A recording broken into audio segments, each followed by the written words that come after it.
Blue Sky Studios. They were definitely a studio of all time. Whether you loved them or you hated them, they certainly were inevitable, weren't they?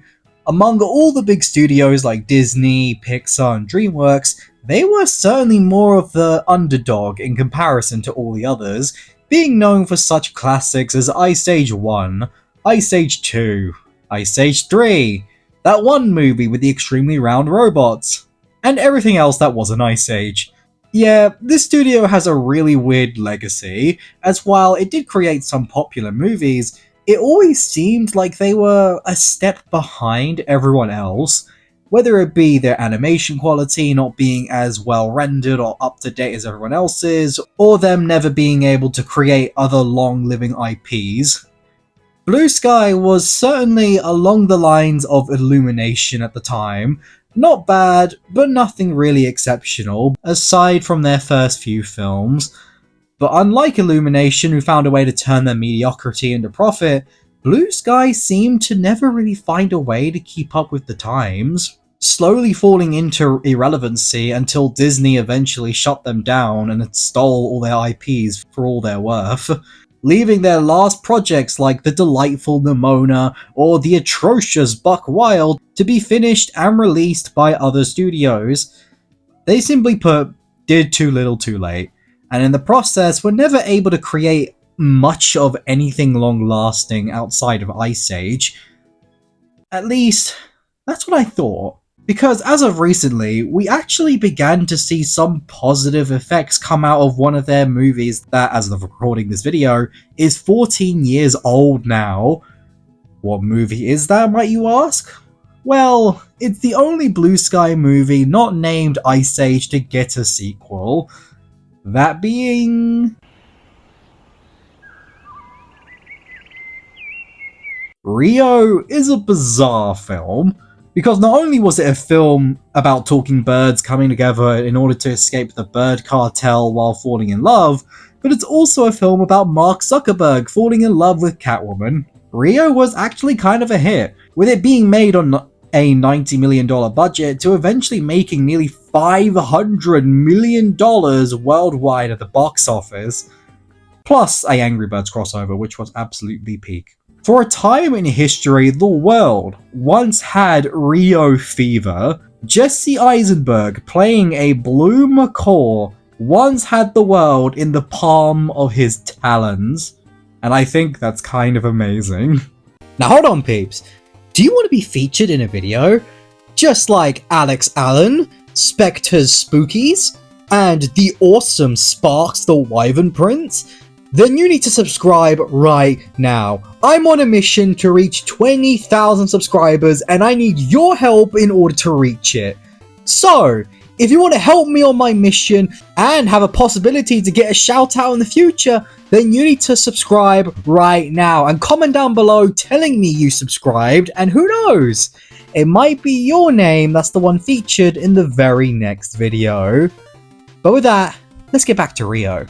Rio was a film that I remember vividly growing up, with me watching the DVD of it a fair few times. Among seeing the sequel in theaters, I remember becoming obsessed with one day owning a parrot because of this film, and as you can imagine, being a dinosaur fan, especially a big one as a child, you just know I was gonna name that sucker the most generic paleo name of all time, like Rex.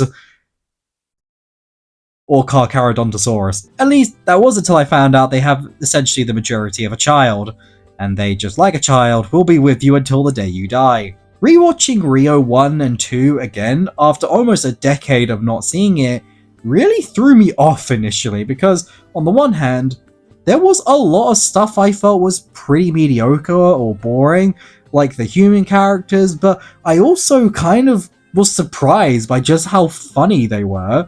The jokes here, while not all winners, really managed to get a fair few good laughs out of me.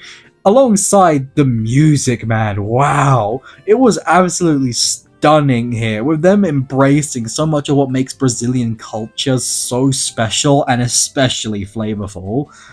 Seriously, the vibrant colors, the diverse wildlife, and their head-bop-worthy songs, really helped to make this film stand out. And not only stand out, but stand up to the test of time better than a lot of other Blue Sky's much more weaker movies.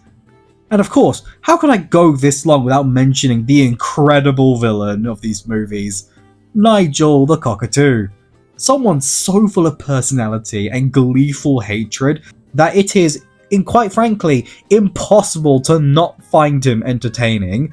I cannot express how glad I was that they found a way to bring him back in the sequels, because he's just that amazing. But overall, I really enjoyed these movies, if a little underwhelmed by them, because while there's a lot here to enjoy, there's also a fair bit here that doesn't really stand out as strong, as unlike a lot of other studios, they just didn't have a certain it factor to them that made them anything too great. But what about Rio made it so special, I hear you ask? After all, if these movies are only alright, then why are so many people suddenly talking about them again? Well, you see, despite the movie as a movie being pretty okay, the impact it had was actually quite surprisingly positive. You see, the movie's main characters are a species of bird called the blue spix macaw.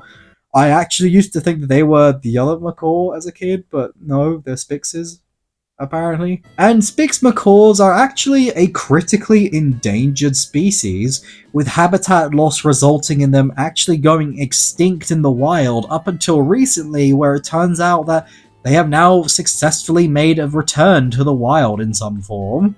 Now, I could be wrong, but from what I've seen, the reason why this bird got so much attention, so much support, was because of the fact that they were the main characters of the Rio movies. With these films striking a chord with so many people that it actually got people to pay attention to some of the more other lesser known species that were critically endangered and give them the much needed support that they need in order to help them avoid extinction. Essentially, Rio raised so much awareness of these birds to the general public that they managed to get enough support to help these birds avoid extinction entirely. And you know what? That is actually a beautiful thing to see. In a world where so many movies now only care about building a franchise or making money, it's actually really refreshing to see films not only advocate for good messages, but actually be able to have a big enough impact to make a real difference. It's a side to film that hasn't really been used much anymore in animation, trying to be advocates for greater things in life in order to teach kids important values for when they get older.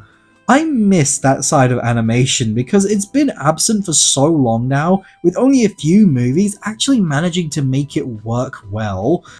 In conclusion, while Blue Sky might be dead, it's great to see that they actually did mean something to the world regardless of how short they lived, because without them, we might not be able to say that Rio saved an endangered bird from going extinct. So while they might not be one of the best movies of all time, I for one will still hold a very special place in my heart for them, especially Blue Sky, who made so many charming films, and I feel like, despite them being gone, they deserve to be remembered. But what do you guys think? What were your thoughts on Rio and Blue Sky as a whole? Let me know what you guys think down in the comments about them, and if you enjoyed today's video and want to see more retrospectives just like this, then be sure to like and subscribe. Not only does it tell me you want more content just like this, but it actually helps me make that content for you guys a whole lot faster. But with that, peeps, it's been the Pink King here, and I will see you all next time.